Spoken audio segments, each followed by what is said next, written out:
Delegation तैयार हो चुका है और ये डेलीगेशन अब पूरी दुनिया में पाकिस्तान की करतूतों को बेनकाब करने वाला है। 59 सदस्यों वाले इस डेलीगेशन में अब किस तरह से प्लान तैयार होगा वो आपको जानना बेहद जरूरी है। 33 देशों में पाक की पोल खोलने के लिए ये डेलीगेशन बनाया गया है।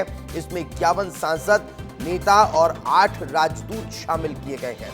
एनडीए के 31 सदस्य डेलीगेशन में शामिल हैं, तो दूसरे दलों के 20 नेताओं को भी इस डेलीगेशन में जगह दी गई है। कांग्रेस के 3 नेताओं को इसमें शामिल किया गया है। 7 ग्रुप में ये डेलीगेशन बांट दिया गया है। ग्रुप में 8 से 9 सदस्य रहने वाले हैं। हर ग्रुप में 6 से 7 सांसद, एक सांसद को कमान सौंपी गई है।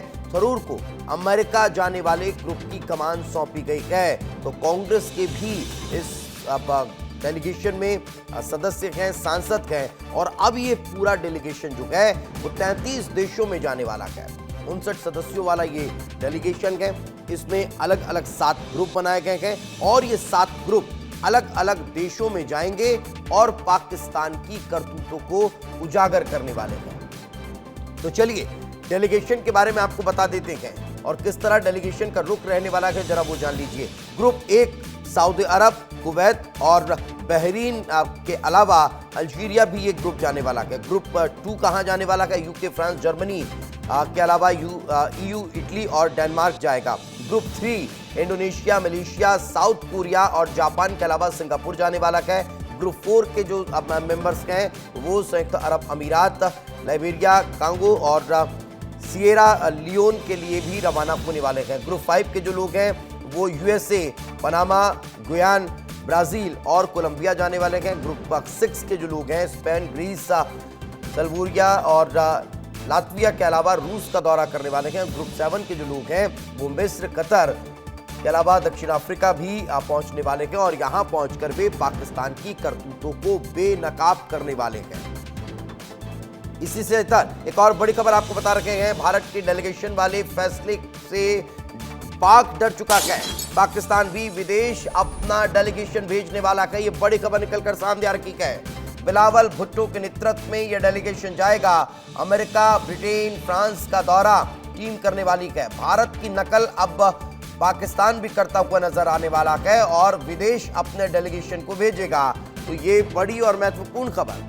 भारत के इस फैसले से पाकिस्तान डर चुका है और अब पाकिस्तान इस डर की वजह से बड़ा कदम उठाने जा रहा है और वो बड़ा कदम ये है कि भारत की कॉपी करेगा और अब पाकिस्तान भी अपने डेलीगेशन को विदेश भेजने वाला है। इस वक्त हमारे सहयोगी राकेश चौधरी हमारे साथ जुड़ चुके हैं। राकेश, भारत का एजेंडा क्लियर है कि दुनिया जाने कि पाकिस्तान ने कैसे कायराना करतूतों को अंजाम दिया और कैसे पाकिस्तान आतंकवादियों को पाल पोस रहा है और यही वजह है कि अब भारत दुनिया में जाकर ये बताने वाला है। लेकिन पाकिस्तान अगर हमारी कॉपी कर रहा है तो वो क्या बताएगा? वो ये इसका तोड़ कैसे निकालेगा जो भारत बताने जा रहा है कि आतंकियों को पाल रहा है? ये कैसे स्पष्ट कर पाएगा? बिल्कुल दीपेश, देखिए जिस तरह से पहले वाटर स्ट्राइक, फिर डिजिटल स्ट्राइक, फिर सर्जिकल स्ट्राइक और अब डिप्लोमेटिक स्ट्राइक करने की तैयारी में भारत है। पूरे वैश्विक मंच पर पाकिस्तान को अलग थलग करने की तैयारी हो चुकी है। डेलीगेशन तैयार है। दुनिया भर के देशों में जाकर पाकिस्तान की करतूत बताई जाएगी। तो अब पाकिस्तान ने भी कॉपी कर लिया है और एक डेलीगेशन बनाया है। लेकिन ये डेलीगेशन का काम क्या होगा? वो दुनिया भर में जाके कटोरा लेके भीख मांगेंगे कि पाकिस्तान के साथ जो है दुर्व्यवहार हुआ है, पाकिस्तान पर अटैक किया गया है, महंगाई बढ़ गई है, तो जरा पैसे दे दीजिए, जैसे आईएमएफ और वर्ल्ड बैंक के पास पहुंचा था। तो इस डेलीगेशन का कुछ खास असर नहीं होगा। लेकिन भारत की डिप्लोमेसी देखिए कि कैसे सर्वदलीय एकजुटता को दिखाते हुए दुनिया को यह बताने की कोशिश है कि भारत में राजनीतिक द्वेष अलग है, लेकिन जब देश की सुरक्षा का मसला सामने आता है तो सभी पार्टी एकजुट होकर एक साथ खड़े रहते हैं। और इसीलिए इस डेलीगेशन में शशि थरूर जैसे नेता जो यूएन में रह चुके हैं उनको आगे किया गया है। तो भारत की डिप्लोमेसी साफ है।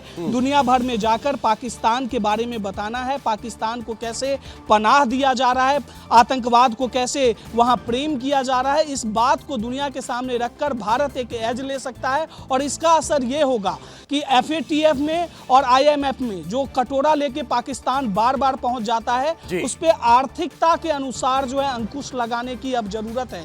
देखिए, भारत ने अपने स्तर से तमाम पाबंदी लगा दी है, पाकिस्तान की कमर टूट गई है, स्ट्राइक भी हुआ, ऑपरेशन सिंदूर के जरिए हमने देखा कि उसके डिफेंस सिस्टम तबाह हो गए। लेकिन अब पाकिस्तान को आशा है कि मुस्लिम राष्ट्र जितने हैं वो पाकिस्तान का साथ देंगे, लेकिन ऐसा नहीं होगा क्योंकि भारत की डिप्लोमेसी टाइट है और दुनिया भर में जाकर यह बताया जाएगा कि पाकिस्तान किसी के साथ साझेदारी नहीं कर सकता, चूंकि वो आतंकवाद को बिल्कुल, और इसका खामियाजा किसी भी देश को भुगतना पड़ सकता है। यही कारण है कि पाकिस्तान की सच्चाई उजागर होनी चाहिए और दुनिया को यह समझ आना चाहिए कि आखिर पाकिस्तान क्या है और वो क्या करता है। और इससे सिर्फ भारत को भी नुकसान नहीं है, इन फ्यूचर भविष्य में कोई और देश इसकी जद में आ सकता है। यही कारण है कि आतंकवाद को पालने पोसने वाले देश के खिलाफ एक बड़ी रणनीति की आवश्यकता है। बहुत बहुत शुक्रिया।